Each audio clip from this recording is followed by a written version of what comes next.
আজি মাঘ মাহৰ প্ৰথমটো দিন আৰু আজি মাঘ মাহৰ প্ৰথমটো দিনত ৰাজ্যৰ ভিন্ন প্ৰান্তৰ মঠ মন্দিৰসমূহত ৰাতিপুৱাৰে পৰা দেখা গৈছে অসংখ্য ভক্ত দৰ্শনাৰ্থীৰে ভৰি পৰিছে। আৰু মই বৰ্তমান উপস্থিত আছোঁ নলবাৰী জিলাৰ ঐতিহ্যমণ্ডিত এই কলীয়া গোসাঁই ঘৰ প্ৰাংগণত। আৰু এই কলীয়া গোসাঁই ঘৰ প্ৰাংগণতো বৰ্তমান লোকাৰণ্য পৰিৱেশ দেখা গৈছে। ইয়াৰ মোৰ সামগ্ৰিক পৰিৱেশ দেখুৱাব সহযোগী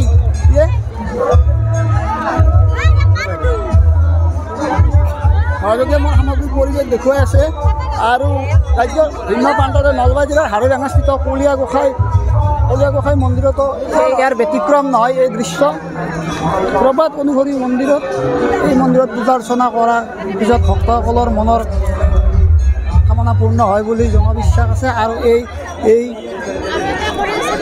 আমাৰ দেখুৱাই আছে পৰিৱেশ। আৰু মোৰ লগত আছে কিছুমান ভক্ত আছে, ক'ৰ পৰা আহিছে মই জানিব বিচাৰিম।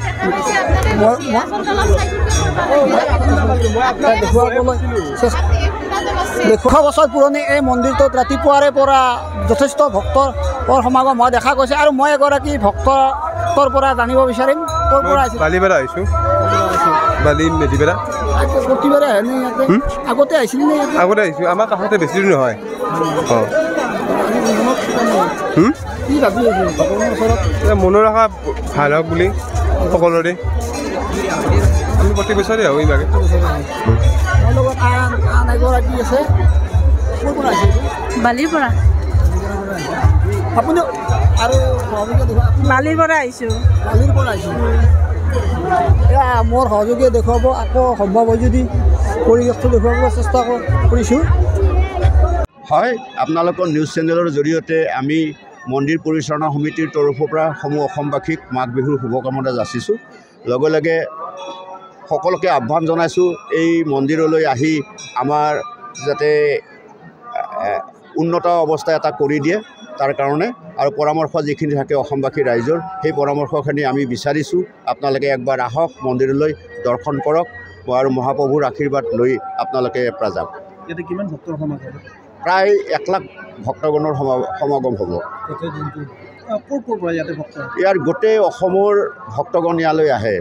বিশেষকৈ আমাৰ নামনি অসমৰ মেক্সিমাম আমাৰ তাৰমানে জিলাসমূহৰ পৰা আমাৰ ইয়াত তাৰমানে ভক্তগণ আহে আৰু প্ৰভুৰ আশীৰ্বাদ লয়।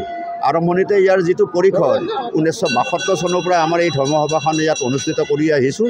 যোৱাবেলি আমাৰ সোণালী জয়ন্তী বৰ্ষ আছিল, সেই অনুপাতে যোৱা বছৰ আমি সোণালী জয়ন্তী উৎসৱ আমি পালন কৰিছিলোঁ বৰ্ণাঢ্য কাৰ্যসূচীৰে। এইবেলি আমাৰ 52 সংখ্যক ধৰ্মসভা।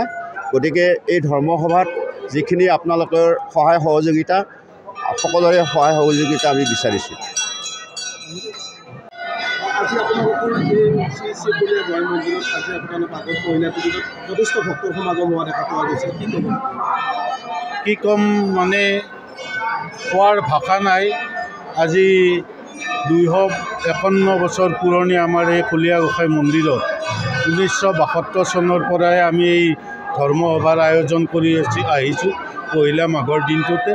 আৰু লোকবিশ্বাস মতে আমাৰ প্ৰভুৰ কৃপাত অন্ধজনেও চকু লাভ কৰে আৰু নিসন্তানেও সন্তান লাভ কৰে বুলি এটা প্ৰবাদ আছে। আৰু সেই প্ৰবাদৰ সুকীৰ্তিৰ ফলতেই আজি পহিলা মাঘৰ দিনাখন মনৰ আশা পূৰণৰ অৰ্থে লাখ লাখ ভক্তই আজি কলীয়া গোসাঁই মহাপ্ৰভুৰ দৰ্শনৰ অৰ্থে ইয়াত মন্দিৰত সমবেত হৈছে। আপোনালোকৰ চেনেলৰ জৰিয়তে দেখা পাইছে।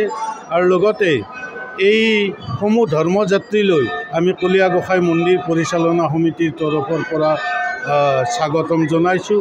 আৰু ভৱিষ্যতেও যাতে আমাৰ মন্দিৰ দৰ্শন কৰি আমাকো উৎসাহিত কৰে আৰু প্ৰভুৰ মহিমা গৰিমা বিয়পি পৰাত ৰাইজে যাতে সহায় কৰে। এইখিনি অসমৰ কোন কোন ঠাইৰ পৰা ইয়াতে ভক্ত? অসমৰ বিভিন্ন ঠাইৰ পৰা ভক্ত আহিছে। আমি তেজপুৰ, মঙলদৈ, শিলচৰৰ পৰাও আমাৰ ইয়ালৈ ভক্ত আহিছে। আমি লগ কৰিছোঁ তেখেতসকলক। বেংগলৰো আহিছে, পশ্চিমবংগৰ পৰাও ভক্ত আহিছে। আগতেতো বিদেশৰ পৰাও আহিছিল ভক্ত 2-এজন, কিন্তু এইবাৰ হয়তো হোৱা নাই। কিন্তু অসম তথা ভাৰতবৰ্ষৰ বিভিন্ন যাত্ৰী আমাৰ ইয়ালৈ দৰ্শনৰ বাবে আহি আছে।